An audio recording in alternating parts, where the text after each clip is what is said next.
Ada jurus kaya ketiga, yaitu berinvestasi. Setelah punya profesi yang mahal karena ilmunya tinggi, pengalamannya banyak, networknya besar dan powerful, waktunya banyak. Itu yang pertama. Yang kedua adalah berbisnis, yang masuk kategori bisnis impian, yang dikerjakan dengan tim yang tepat karakternya. Semua harus masuk rumus 1, 2, 3. Dan yang ketiga, yang terakhir adalah berinvestasi. Kalau bisnis memberikan sebagian waktu dan sebagian uang, kalau berinvestasi adalah semuanya Anda masuk berupa uang. Manajemen masuk? Iya, kalau Anda memiliki lebih dari 21% saham. Bisa meletakkan seseorang namun belum bisa mewarnai manajemen. Tapi di atas 40% baru Anda bisa mewarnai manajemen. Di bawah 21% pasrah saja dengan manajemen organisasi tersebut. Karena itu, memilih perusahaan yang manajemennya bagus, sistemnya bagus, SDM-nya bagus, pasarnya luas, kompetitornya sedikit, produknya unik dan unggul, permintaannya tumbuh terus setiap tahunnya, bahkan trendsetter.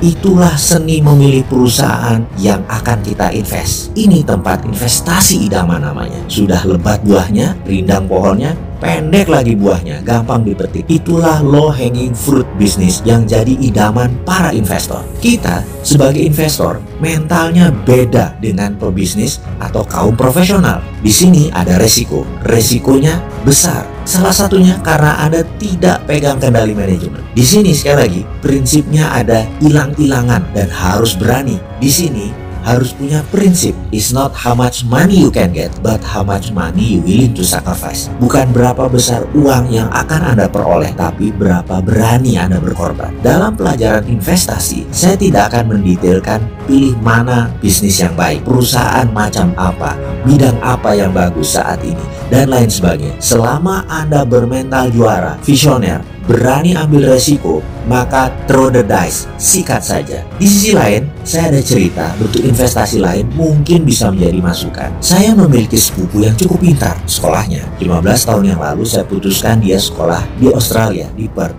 untuk mengambil S1-nya. Biasa, per bulan saya udah hitung living cost-nya waktu itu kira-kira 1000 Aussie dollar. Bagi saya, sangguplah 4 tahun membiayai dia. Lalu biaya sekolah per semester kira-kira 8.000 Aussie dollar. Oke juga, nggak masalah. Saya sanggup waktu itu. Setibanya di Perth, saya suruh dia cari rumah 3 atau 4 kamar yang jaraknya 30 menitan paling jauh dari kampusnya. Dan akhirnya dapat sebuah rumah yang sangat bagus. 15 menit kira-kira dari kampus. Cukup dekat. Daerahnya bagus, keren, aman. Harga rumahnya kira-kira 120.000 Aussie dollar. Saya kemudian bayar. Saya beli rumah tersebut. Saya DP 20.000 dolar. Lalu cicilannya 2.000 dolar per bulan. Saya minta sepupu saya tadi cari roommate. Dapatlah dia 3 anak Indonesia dan terkumpullah 2.000 dolar. Terbayar. Jadi praktis saya tidak membayarkan uang bulanan tersebut karena dari uang rental tadi 2.000-nya langsung buat cicilan. Singkat cerita, dia selesai sekolah. Rumah masih disewain ke anak-anak Indonesia yang sekolah di sana. Dan 2 tahun kemudian saya jual rumah tersebut yang cicilannya selama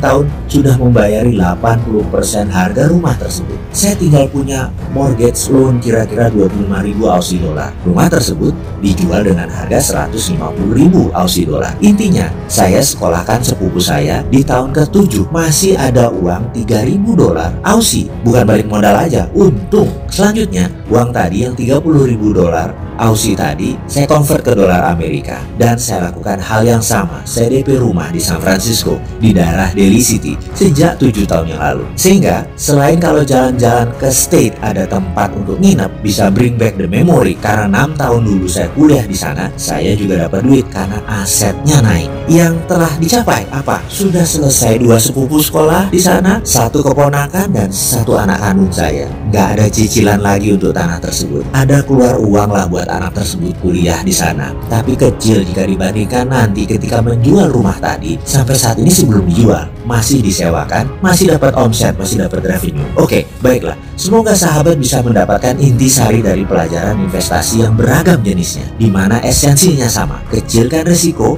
namun willing to sacrifice. Selamat melempar dan